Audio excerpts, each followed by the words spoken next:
क्या इस देश में ईमानदारी से पढ़ने वाले बच्चों को सबसे ज़्यादा बेवकूफ़ बनाया जाता है?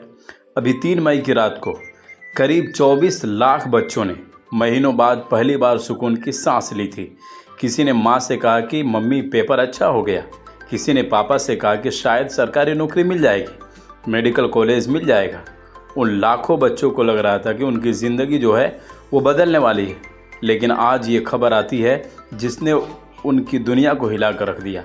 NEET UG 2026 exam cancel. और इस वक्त की सबसे बड़ी खबर आपको बता दें, नीट 2026 की परीक्षा रद्द कर दी गई है।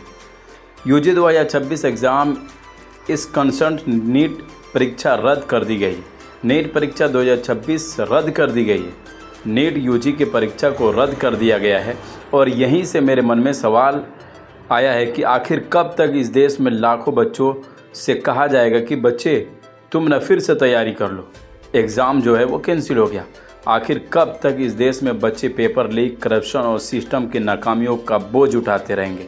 आप सोच कर देखिए, एक बच्चा है जिसकी दुनिया स्कूल, कोचिंग, टेस्ट सीरीज और 4 दीवारी के एक छोटे से कमरे तक सीमित चुकी है, जिसने महीनों से, सालों से अपने दोस्तों से दूरी बनाई थी।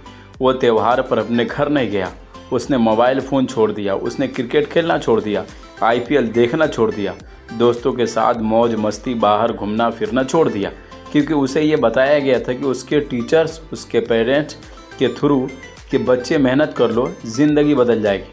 लेकिन अचानक सिस्टम एक दिन कहता है कि एग्ज़ाम कैंसिल हो गया। एक तो पहले पेपर नहीं होता है और जब होता है तो एग्ज़ाम कैंसिल हो गया।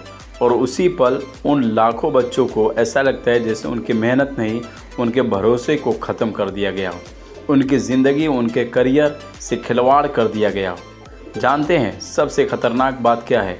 इस देश के बच्चे आज एग्ज़ाम के फेल होने से ज़्यादा सिस्टम से डरते हैं, क्योंकि उन बच्चों को लगता है कि वो रात भर ईमानदारी से पढ़ाई करेंगे, दुनिया की हर खुशी से कंप्रोमाइज़ कर लेंगे। लेकिन क्या जो पेपर होगा वो ईमानदारी से होगा?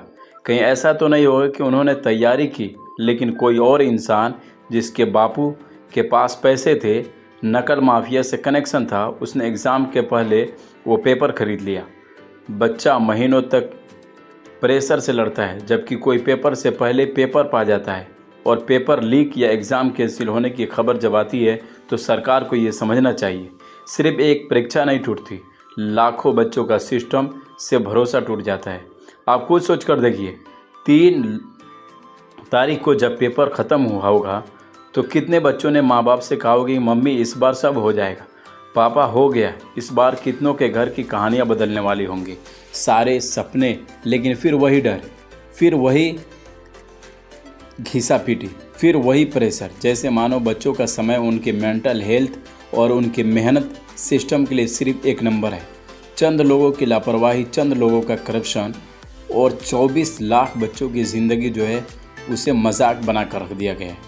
और इस मजाक पर किसी को तो बेबाकी से बोलना पड़ेगा। इसलिए आज इस वीडियो में हम इस मसले को उठाएंगे। नीट यूजी 2026 परीक्षा रद्द क्यों हुई, हम आपको ये बताएंगे।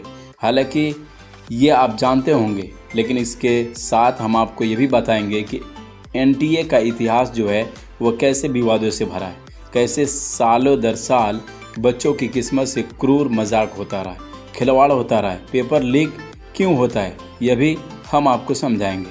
और ये भी बताएंगे कि पेपर लीक मेहनती छात्रों को कैसे तोड़ देता है, कैसे नीट का प्रेशर बच्चों को मानसिक रूप से बीमार कर रहा है, कैसे मिडिल क्लास और गरीब परिवार के सपने सबसे ज़्यादा टूटते हैं। और सबसे इम्पोर्टेंट मुद्दा जो है वो आपको भी हमारे साथ मिलकर आवाज़ उठाना होगा, ये कि आखिर कब तक बच्चों को सिस्टम की गलतियों की सज़ा मिलती रहेगी। नमस्कार, आदाब, मैं ए बाबू। इस वीडियो को हम आपसे हाथ जोड़कर प्रार्थना करते हैं कि इसको आप अधिक से अधिक शेयर कीजिए, क्योंकि सरकार के नाकामियों को जानना सबके लिए ज़रूरी है। 24 लाख बच्चे, और ये पहला परीक्षा नहीं, हर बार पेपर में करप्शन होता है, हर बार पेपर में धोखाधड़ी होता है। और जैसे बच्चे सड़क पर निकलता है तो प्रोटेस्ट करने के लिए डंडा उठा के उसके पीठ को पैदान बना देते हैं।